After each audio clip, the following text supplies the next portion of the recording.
उत्तर प्रदेश की 8 लोकसभा सीटों पर 26 अप्रैल को दूसरे चरण में 6 बजे तक कुल 54% वोटिंग हुई। इस आंकड़े में मामूली बढ़ोतरी हो सकती है। यूपी की अमरोहा, मेरठ, बागपत, गाजियाबाद, गौतम बुद्ध नगर, बुलंदशहर, अलीगढ़ और मथुरा में वोट डाले गए हैं। सबसे ज्यादा अमरोहा में 62% वोटिंग हुई है। मथुरा में सबसे कम 49% वोटिंग हुई। चलिए समझते हैं क्या है वोटिंग परसेंटेज के मायने। लेकिन उससे पहले एक अपील, अगर आप स्वतंत्र पत्रकारिता को सपोर्ट करना चाहते हैं तो क्विंट हिंदी का मेंबर बने। इसके आपको कई फायदे भी मिलेंगे। ज्यादा जानकारी डिस्क्रिप्शन में दिए गए लिंक पर मिलेगी। एक अकेला हिंदुस्तान को बचाने वाला चुनाव है। पहले बताते हैं कि यूपी की 8 लोकसभा सीटों पर कितनी फीसदी वोटिंग हुई है। अमरोहा 62%, तो वहीं मेरठ में 55.5% वोटिंग हुई। बागपत में 54%, तो गाजियाबाद में 49%, गौतम बुद्ध नगर में 52.5%, बुलंदशहर में 54%, तो अलीगढ़ में 56.5% वोटिंग हुई। इसके बाद मथुरा 49%, यानी इस बार कुल 54% वोटिंग हुई है। इन्हीं 8 सीटों पर 2019 में औसतन 62.5% मतदान हुआ था। वहीं 2014 में इन्हीं 8 सीटों पर औसतन 62.4% मतदान हुआ था। अब वोटिंग पैटर्न देखते हैं। अमरोहा 2024 में 62%, तो 2019 में 71%, 2014 में लगभग 71% ही रहा।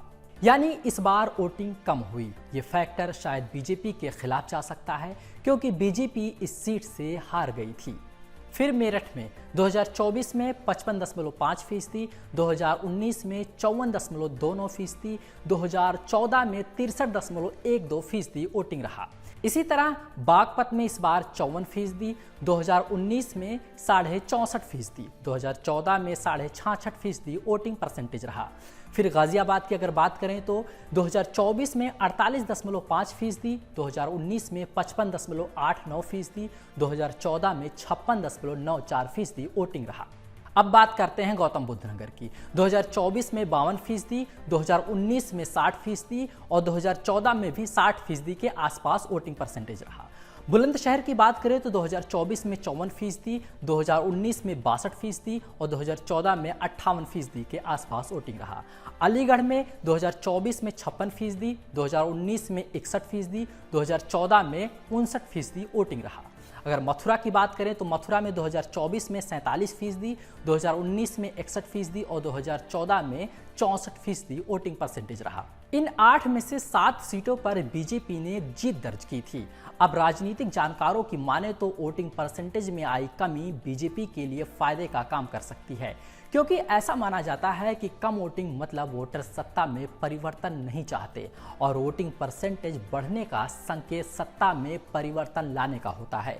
लेकिन सटीक नतीजे 4 जून को देखने को मिलेंगे।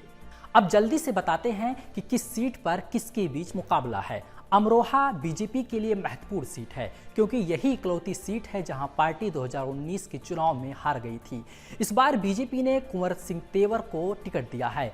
इंडिया ब्लॉक की तरफ से दानिश अली उम्मीदवार हैं। बीएसपी ने मुजाहिद हुसैन को प्रत्याशी बनाया है। मेरठ सीट से बीजेपी ने रामायण सीरियल में काम कर चुके अरुण गोविल को टिकट दिया है। एसपी ने पूर्व विधायक योगेश वर्मा की पत्नी सुनीता वर्मा को अपना उम्मीदवार बनाया है। एसपी ने इस सीट से 2 बार अपना उम्मीदवार बदला। बीएसपी ने देवव्रत त्यागी को अपना प्रत्याशी बनाया है। इस सीट पर फिलहाल बीजेपी का ही कब्जा है। बागपत सीट पर बीजेपी और आरएलडी का गठबंधन है। राजकुमार सांगवान आरएलडी की ओर से मैदान में हैं। एसपी ने मनोज चौधरी को टिकट दिया है, तो वहीं बीएसपी ने परवीर बैंसला को उतारा है। ये सीट फिलहाल बीजेपी के कब्जे में है। अगर गाजियाबाद की बात करें तो इस सीट से बीजेपी ने अतुल गर्ग को टिकट दिया है। कांग्रेस ने डाली शर्मा को और बीएसपी ने नंदकिशोर पुंडरी को मैदान में उतारा है। ये सीट फिलहाल बीजेपी के कब्जे में है। तो वहीं गौतम बुद्ध नगर से बीजेपी ने महेश शर्मा को टिकट दिया है। एसपी ने डॉक्टर महेंद्र नागर और बीएसपी ने राजेंद्र सिंह सोलंकी को बनाया है उम्मीदवार। ये सीट फिलहाल बीजेपी के कब्जे में है। बुलंदशहर सीट से बीजेपी ने डॉक्टर भोला सिंह को उम्मीदवार बनाया है, तो वहीं कांग्रेस ने शिवराम वाल्मीकि को टिकट दिया है। बीएसपी ने यहां से गिरीश चंद्र जाटव को उम्मीदवार बनाया है। ये सीट फिलहाल बीजेपी के ही कब्जे में है। अलीगढ़ सीट से बीजेपी ने सतीश गौतम को टिकट दिया है। इंडिया ब्लॉक की ओर से पूर्व सांसद चौधरी विजेंद्र सिंह और बीएसपी ने हितेंद्र उपाध्याय बंटी को टिकट दिया है। ये सीट फिलहाल बीजेपी के ही कब्जे में है। मथुरा सीट से बीजेपी ने एक बार फिर से मौजूदा सांसद हेमा मालिनी को टिकट दिया है। कांग्रेस ने मुकेश धनगर और बीएसपी ने सुरेश सिंह को मैदान में उतारा है।